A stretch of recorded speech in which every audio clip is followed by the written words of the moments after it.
Estamos en el centro de Roma, en uno de los barrios más caros de la capital italiana. Este edificio perteneció a un capo de la camorra napolitana hasta que tras su detención sus bienes pasaron a manos del Estado.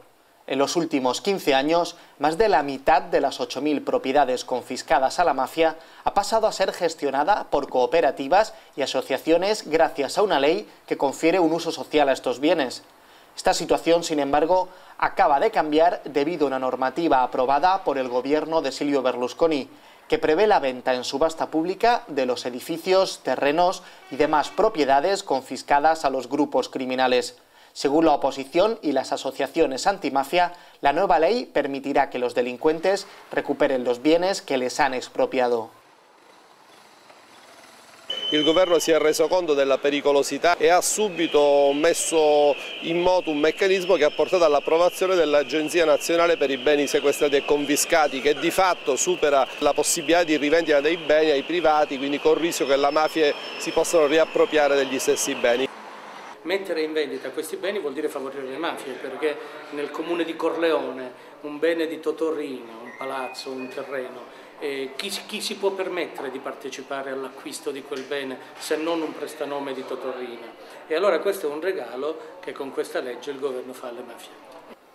Pasan entre 7 y 8 años de media desde que un bien es expropiado hasta que se le da un uso social.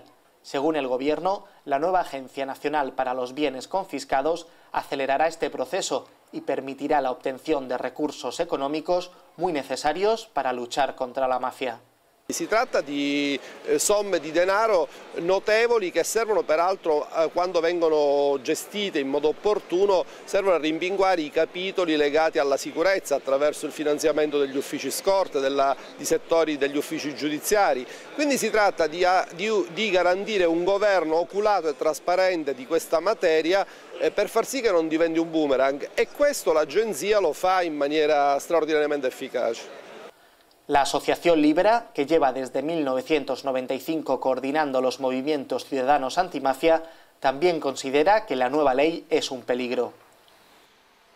Tutti i beni confiscati che non siano destinati entro 90 giorni dalla confisca, quindi 3 mesi, o in casi eccezionali 180 giorni, possono essere venduti.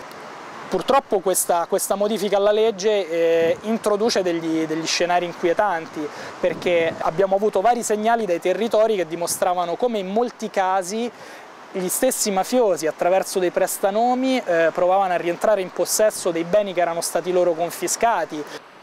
Libera asesora a los colectivos ciudadanos que quieren dar un uso social a los bienes confiscados a la mafia. De esta manera, terrenos que antes pertenecían a los criminales son hoy explotados por cooperativas que producen aceite, pasta o vino, entre otros productos, y que son vendidos en las tiendas de la asociación y en los comercios que se adhieren a esta iniciativa. También tienen hoy un uso social otras propiedades que antes pertenecían a los criminales, como este cine. La importancia de los bienes confiscados va mucho más allá de su valor económico, ya que al transformarse en centros con un objetivo social, se convierten en símbolos de la lucha contra la mafia. La lotta alla mafia non può essere fatta solo di azione giudiziaria, di repressione, di azione penale, deve avere una grande dimensione sociale. La grande dimensione sociale deve dimostrare che è utile combattere le mafie, soprattutto a quei cittadini che spesso vivono con i soldi, con il lavoro che le mafie danno.